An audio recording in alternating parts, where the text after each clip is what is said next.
Kata Allah, saya ini Tuhan. Inni haramtu zulma ala nafsi wa ja'altuhu bainakum muharraman. Kedoliman itu saya larang, bukan pada kalian saja. Saya sendiri melarang diri saya berlaku apa? Dolim. Terus Allah diceritakan oleh Rasulullah SAW. Kata Nabi, Innallaha hayyun karim. Allah itu pemalu. Jadi malu, ini ada Pak Luqman Hakim. Malu kalau ada orang mengangkat tangan kemudian nggak diijabahi. Saya malu, orang itu sudah ngangkat tangannya, sudah gini kok tidak saya kasih. Terus contoh lagi, ketika Anda merasa aktor pemberi sedekah, aktor apa, itu Allah mengistilahkan dirinya itu mangdalladzi yuqridu waha qardan hasana. Siapa yang mau menghutangi saya? Ini Allah zat pemilik langit bumi yang punya semuanya, tapi mengistilahkan dirinya siapa yang mau menghutangi saya? Siapa yang mau menolong saya? Intan surwaha yansurkum. Sehingga posisi adab ini yang dipakai di pesantren, di semua tradisi kita. Saya kalau merasa di sebagai narasumber, mungkin saya tidak mau ngisi, karena itu jumawa. Tapi kalau merasa disuruh menantunya Pak Kures, Mas Fikri tadi, itu berakhlak sekali. Seorang Gus Bah disuruh sama Fikri Segaf. Oh itu berakhlak sekali itu. Yang nyuruh yang nggak berakhlak itu. Ya Pak Alwi siap itu, keponakan antum itu yang nggak berakhlak itu. Jadi dulu Islam itu segampang itu. Di kitab Bukhari diterangkan, nanti saya berdoa sama Allah supaya nanti ada isyarah supaya berhenti, jadi nggak lama-lama nanti. Nabi itu nggak jaga imet, Nabi itu pernah jalan-jalan. Kebetulan saat itu mau haji. Itu dicegat sama perempuan, Imra'atun bin Khos'am. Itu ceritanya semuanya seputar manusia. Imra'atun bin Khos'am ini cantik sekali. Kendali untanya Nabi dipegang terus. Kata Imra'atun bin Khos'am, ya Rasulullah, inna faridatawa ala ibadi adrokat abi syekhon kabiron. Nah ini saya menunjukkan apal bukan karena saya pinter, bukan. Tapi memang pinter bener, maksudnya bukan. Karena kenapa saya nyebutkan Arabnya bukan apa-apa, karena nanti bisa dikoreksi Pak Kures kalau salah terjemah atau salah arti. Dan saya mohon doa jenengan ini Mas Luqman Hakim supaya jadi kiai. Abahnya tuh kiai, saya tuh ngefans sama abahnya. Saya sering baca soroh kata, makanya saya tagih. Jadi malah ngarang bahasa Indonesia. Abahnya tuh kalau ngarang bahasa Arab. Kayaknya jaga sopan. Kalau nyanyi abahnya kan nggak sopan, makanya terus dibawa. Itu ya bagian dari Islam juga. Saya pernah ditegur sama murid-muridnya Mbah Mun, Gus, kamu itu ngaji kayak saya, maksimal takrib. Kenapa? Kalau saya ngaji Wahab, kayak Mbah Mun, tidak sopan namanya. Di bawahnya saja, biar tetap apa? Sopan. Teman saya itu ngilhami saya sampai sekarang, bilang gini, Gus nanti jangan terlalu soleh ya, biar surganya sama saya, katanya. Kalau terlalu soleh nanti surganya sama Mbah Mun, apalagi sama Rasulullah sungkan, gak iso ngopi-ngopi. Itu guyon tapi tak angen-angen bener. Ya jadi jangan bayangkan di surga sama Rasulullah sungkan teman.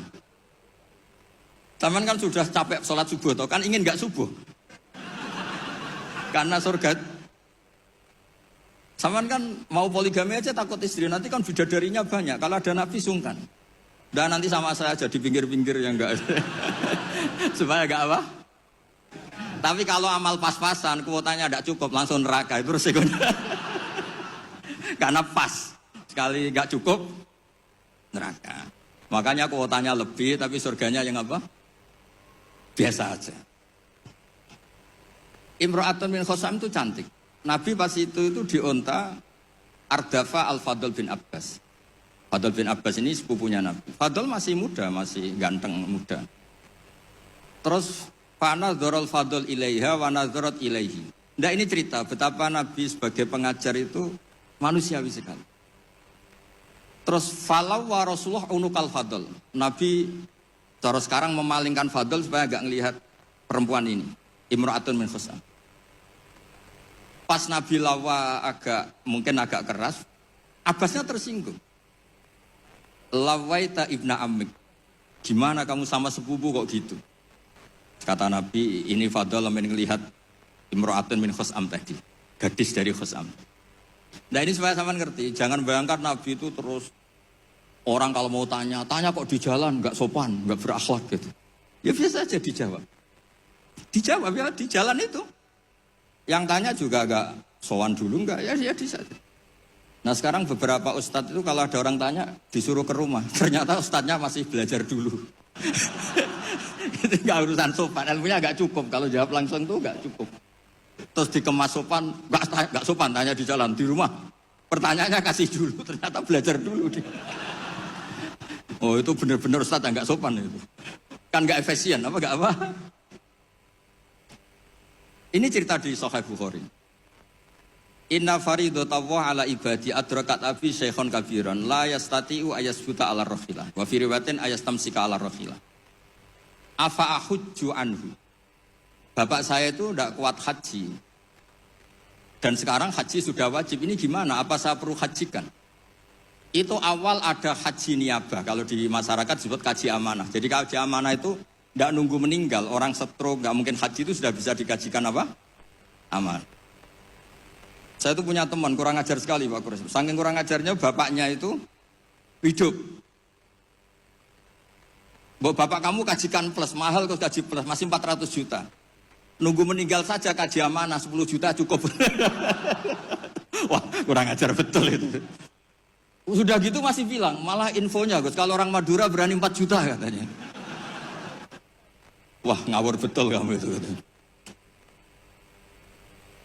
Itu berkahnya orang tadi, gadis tadi tanya sama Nabi itu akhirnya haji makdum itu 2. Ini saya ngomong fikih, supaya harus aman ngerti fikih. 1 amanat anil mayyit karena memang sudah tidak bisa haji. 2 amanat anil makdum. Kalau di fikih disebut haji apa? Amanat dari makdum. Orang hidup tapi nggak mampu apa? Haji. Terus saya bilang sama tadi yang agak kurang ajar tadi. Ya kurang ajar betul maksudnya. Sini, bapak kamu biar memutuskan haji sekarang meskipun stroke masih bisa ngomong, masih Gus, masih ingat hartanya, masih Gus. Suruh haji sekarang, di makdum sekarang. Pak, jenengan harus haji karena mampu, tapi itu enggak iso, amanah Pak. Ternyata amanah kalau masih hidup tuh mahal, jual Innova. Walhasil terus sudah dihajikan amanah, orang itu meninggal. Mendingan mati Gus, murah, tadi masih mahal. Terus saya bilang gini, nah ini saya ngomong fikih biar Mas Fikri itu nggak salah lah, milih Dewan Pakar saya itu nggak salah, memang kayaknya memang kredibel ini. Saya sudah pamit sama Abi Kures. Itu di Sajaratul Ma'arif ada babu dzikri manaqiban nafsi, babu dzikri rajuli manaqiban nafsi. Bab seseorang itu boleh menyebut kelebihan dirinya kalau itu untuk kepentingan umat. Buktinya Nabi Yusuf ngendikan inni hafidun alim, urusan keuangan pasrahkan saya, inni hafidun alim. Dan semua Nabi mesti ngendikan inni lakum nasihun amin, saya ini orang yang punya niat baik. Jadi kata bapak saya kalau didik saya, tawadhu haram zaman akhir. Kenapa? Karena itu bentuk gak tanggung jawab. Disuruh mimpin negara gak mau, ngimami masjid gak mau, disuruh mulang gak mau. Ternyata karena gak mau tanggung jawab. Jadi tawaduk sama gak tanggung jawab itu bedanya sedikit. Taman tawaduk apa gak tanggung jawab? Iya kan banyak orang tuh gak berani nyai. Wah saya dereng sakit gini, tapi komen. Kacau itu. Saya teruskan. Sehingga dulu yang dialami Nabi itu ya biasa. Sampai di Bukhari dibabkan berkali-kali. Babul futya fit thoriq. Bab Nabi itu biasa ngasih fatwa di jalan. Ada lagi dibabkan babu hajil mar'ati anir rojuli. Biasanya di fikih itu kan pola ibadah lelaki sama perempuan kan beda. Tapi di bab haji niabah, ini ada Buya Ahsin Sakho. Itu perempuan boleh menghajikan bapaknya. Makanya diulang lagi babu hajil mar'ati anir rojuli. Bab perempuan menghajikan lelaki. Kayak apa luar biasanya Nabi. Jadi Nabi itu kesehariannya biasa. Makanya Anda tidak usah khawatir misalnya di pesantren atau di komunitas Jawa atau di komunitas orang Timur, orang Indonesia. Mendidik akhlak, takut itu terlalu apa itu gak usah khawatir. Allah sendiri itu yang paling sopan.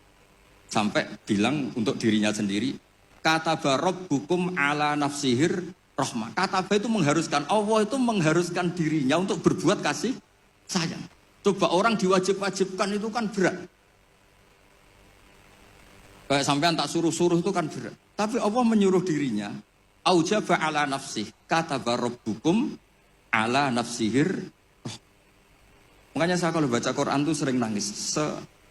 Cara boleh dibahasakan tuh sekesatria itu, Allah ngelola alam raya ini. Makanya dulu tuh banyak ulama itu pede. Saya tadi jagungan sama Pak Kures. Ulama dulu tuh pede. Kalau mau mati itu senengnya minta ampun, seneng sekali. Nggak kayak jenengan, hidup gak berani, mati ya gak berani itu, wah, itu kacau itu. Mati itu dulu, ini cerita orang dulu. Kenapa ada tarian Jalaluddin Ar-Rumi, tarian kematian, tapi tidak usah ditiru, nanti dianggap aliran sesat. Karena di Indonesia itu kalau aneh-aneh terus bisa di-SK aliran sesat. Meskipun Pak Menteri tadi sudah pulang, tapi kalau tahu sampean sesat langsung dikasih itu. Itu Jalaluddin Rumi, pas mau meninggal itu santri-santrinya nangis. Terus kata beliau, kamu harusnya gak usah nangis, kamu harusnya seneng. Kamu punya guru yang sekarang mau ketemu sama yang sangat dicintai. Kamu itu santri bodoh betul, gurunya mau ketemu yang dicintai kok kamu nangis. Ayo, tertawa semua. Tapi kalau kamu praktekkan, di Bengkolang orang banyak kamu. Itu akhirnya santrinya senang gurunya. Alhamdulillah, guruku meh mati, alhamdulillah. Tapi dilihat kematian adalah awal ketemu yang dicintai. Lah begitu itu ya bersanad. Ketika Bilal, Sayyidina Bilal itu mau meninggal, itu orang sekelilingnya nangis. Beliau ya marah, jangan nangis. Ghadan nalqal ahibbah Muhammadan wa hisbah. Besok saya ini mau ketemu Rasulullah Muhammad. Kamu gak usah nangis. Ghadan nalqal ahibbah Muhammadan wa hisbah. Tapi mereka mengajarkan kebenaran itu rileks. Ya mengajarkan kebenaran itu rileks. Ini cerita sunnah Rasul yang mudah kita tiru. Sama nggak usah bayangkan jadi kiai sufi terus terkenal wali repot. Bisa kiamat kalau yang jadi wali sampean. Saya keberatan, betul keberatan. Mungkin Pak Kures nggak apa-apa. Orang sepuh itu biasanya legowo, gak apa-apa yang wali kowe. Saya yang komplain. Nggak terima saya. Karena gak lewat saya, kalau lewat saya lewat orang dalam. Dulu Nabi Ibrahim itu pernah ingin umur tua. Allahumma rzuqni umran tawilan itu.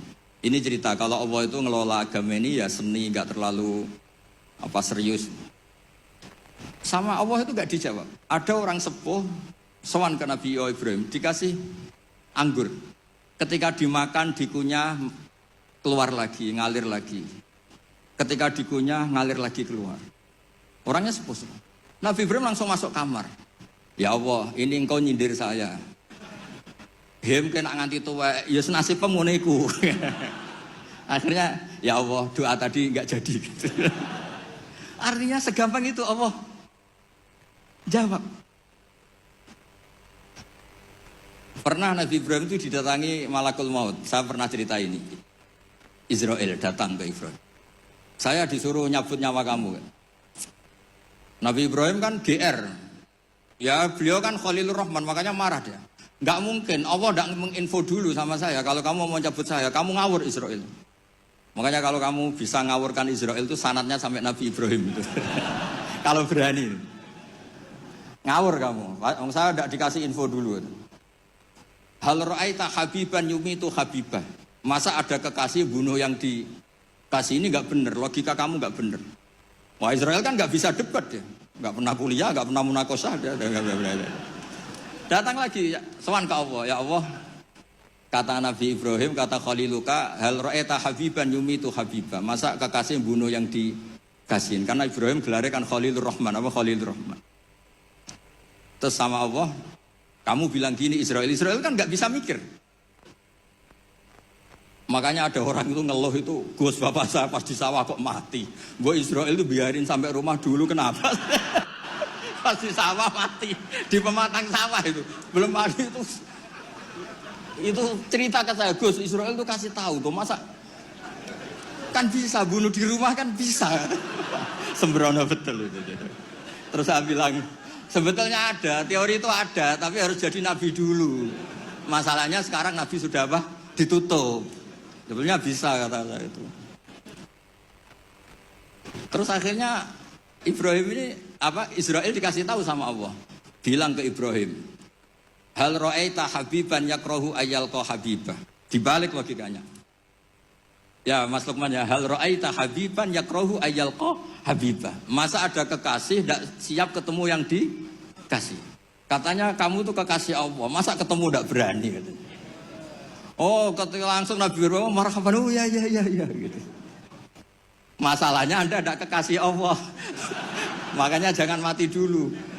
Nunggu di ACC jadi apa? Kekasih. Nanti baru mati. Jadi intinya beragama itu rileks. Ada diskusi, ada somasi, ada komplain. Enggak apa-apa. Yang penting ini karena merasa nyaman dengan Allah Subhanahu wa Ta'ala.